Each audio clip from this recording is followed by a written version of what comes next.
Salam l'équipe, salam la team des Z, j'espère que vous allez bien. Belmadi devrait signer un contrat jusqu'en 2026 après la fin du Ramadan, avec plusieurs objectifs qu'on va voir dans cette vidéo. Je vous invite à réagir. Est-ce que vous êtes pour le maintien de Belmadi ou non? Moi, je vais vous donner clairement le mien. J'avais dit que je le ferai après les barrages. Je vous invite à me dire ce qu'il faut changer dans cette équipe. Est-ce que Belmadi doit changer, lui, en tant qu'entraîneur, en tant que coach, envers cette équipe d'Algérie pour qu'on puisse passer un palier supérieur? Et on va débattre de tout ça dans l'espace commentaire.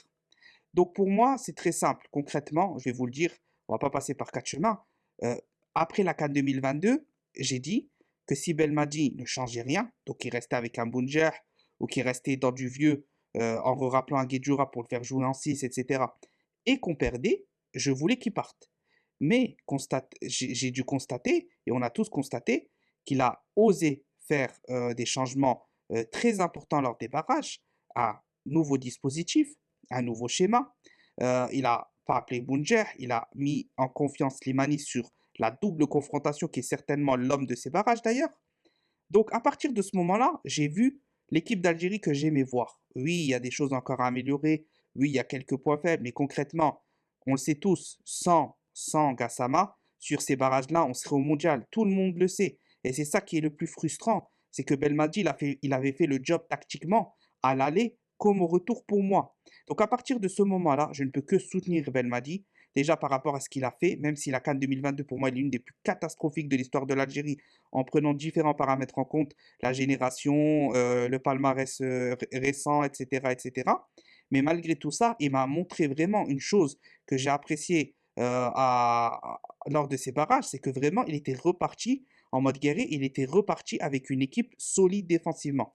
Et ça, c'est quelque chose qui me plaît beaucoup. C'est ce que j'avais aimé à la CAN 2019. On avait pris très très peu de buts, on avait été très solide et qu'on faisait le job devant.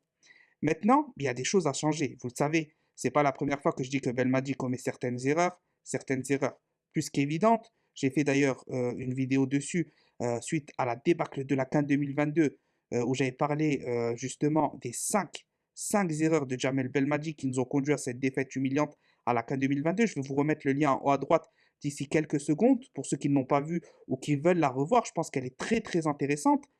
Et suite à ça, on a vu qu'il s'est amélioré sur certains points, mais que ce n'était pas encore complet. Concrètement, on va voir la CAN 2023 en Côte d'Ivoire. En Côte d'Ivoire, normalement, qu'est-ce qu'elle doit donner cette CAN 2023? Elle doit donner une nouvelle équipe. Elle doit donner une toute nouvelle équipe très très rajeunie, avec une moyenne d'âge de 25 ans, 26 ans maximum, pas plus. Et il va falloir y aller, justement, là, de maintenant jusqu'à cette CAN-là, avec un travail, avec une grosse rotation d'équipe, avec aucune star, aucun sénateur, mais des joueurs qui sont choisis selon leur performance sportive, pas de copinage de Jamel Belmadi, et c'est comme ça qu'on va réussir à construire déjà jusqu'à la CAN 2023. Après cette CAN 2023, on verra le résultat, on verra le score, on verra ce qui va se passer. Mais quoi qu'il arrive, faudra encore une fois effectuer une nouvelle rotation.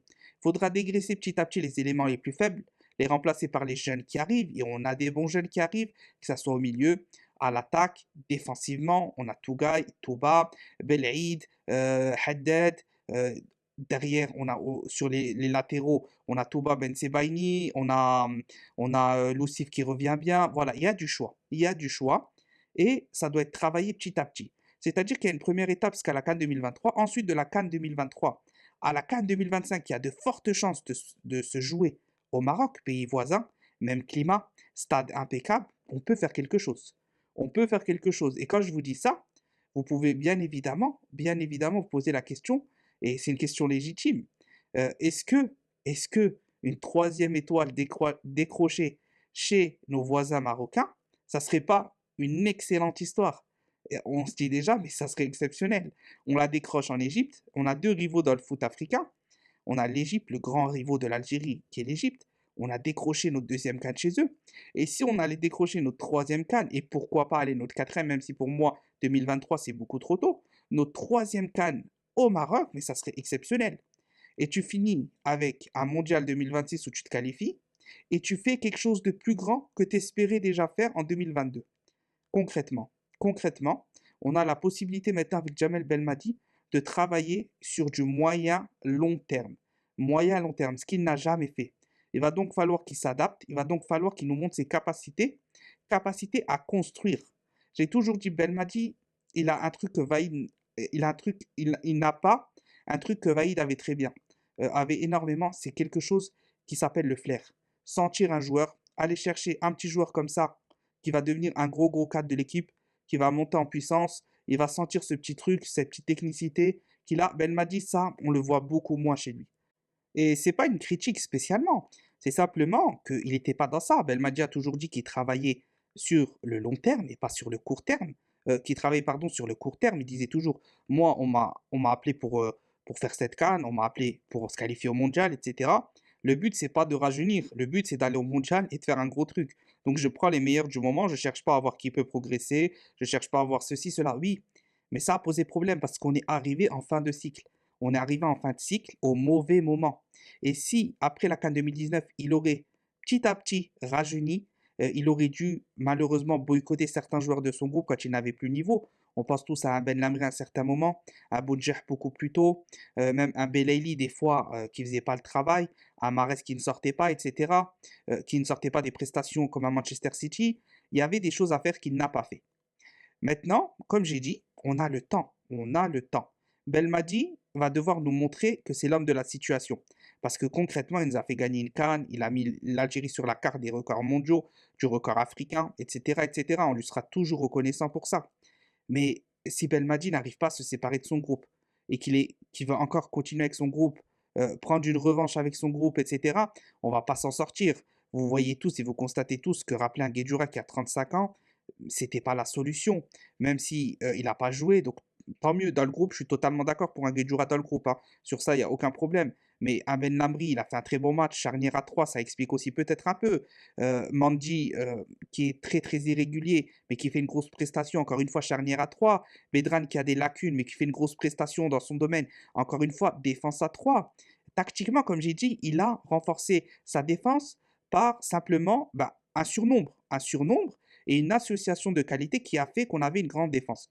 Maintenant, est-ce qu'il est capable de reconstruire avec un 4-3-3 classique, avec des nouveaux joueurs, une charnière, se priver d'un Ben Lamri, se priver définitivement ou quasi définitivement d'un Boudjer, parce que Boudjer ne pourra pas jouer le mondial 2026. Donc, est-ce qu'il faut le garder encore ou pas? Moi, je suis plus pour garder qu'un Slimani, qui, malgré son âge, a l'expérience, la qualité, l'abnégation, la mentalité, il a tout ce qu'il faut pour accompagner la jeunesse. Donc voilà, c'est un choix très important qu'on fait là pour l'avenir de la sélection algérienne. Sincèrement, je pense que Belmadi peut être cet homme-là, peut faire quelque chose d'encore plus grand que la CAN 2019, je le pense sincèrement, mais il va tout de suite nous montrer dans ce courant de l'année 2022 s'il est sur la bonne voie ou pas. Je vous le dis clairement, s'il change rien et qu'il fait la même chose, je vais être déçu et je vais vous dire maintenant stop, c'est stop.